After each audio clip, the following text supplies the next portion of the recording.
আরেকটি বাংলা বছর মিশিয়ে যাচ্ছে সময়ের স্রোতে।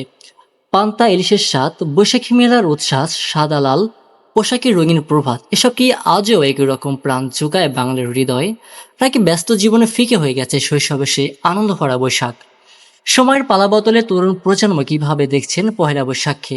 শৈশবের নির্মূল উৎসববোধ আর বর্তমানের ব্যস্ত তরুণদের অনুভূতি কি সেই ফারাক?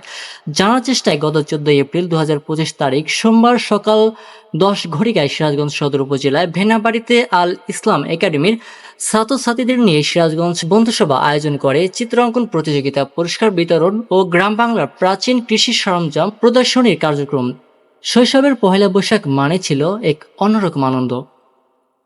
আল ইসলাম একাডেমির প্রতিষ্ঠানে চিত্রাঙ্কন প্রতিযোগিতা আয়োজন করা হয় ও পরবর্তীতে সবাইকে নিয়ে হলরুমে আলোচনা, পুরস্কার বিতরণ ও গ্রাম বাংলার ঐতিহ্য, কৃষিকাজে ব্যবহৃত লাঙ্গল, কাঁচি, কোদাল, মাথাইল ইত্যাদি সহ বাঙালি পোশাকে প্রদর্শন করা হয়।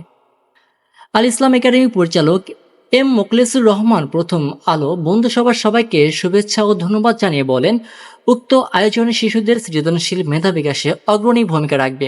এমন আয়োজন প্রথম আলো বন্ধুসভা আগামীতেও অব্যাহত রাখবেন বলে আমি আশা করছি।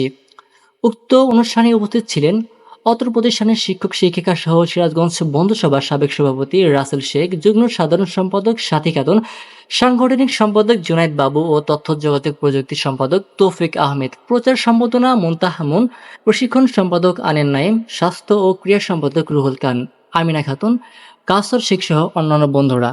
এতক্ষণ স্মার্ট নিউজের সাথে থাকার জন্য আপনাদের অসংখ্য ধন্যবাদ। দেখা হচ্ছে পরবর্তী কোনো ভিডিওতে। ততক্ষণে ভালো থাকুন, সুস্থ থাকুন। আল্লাহ হাফিজ।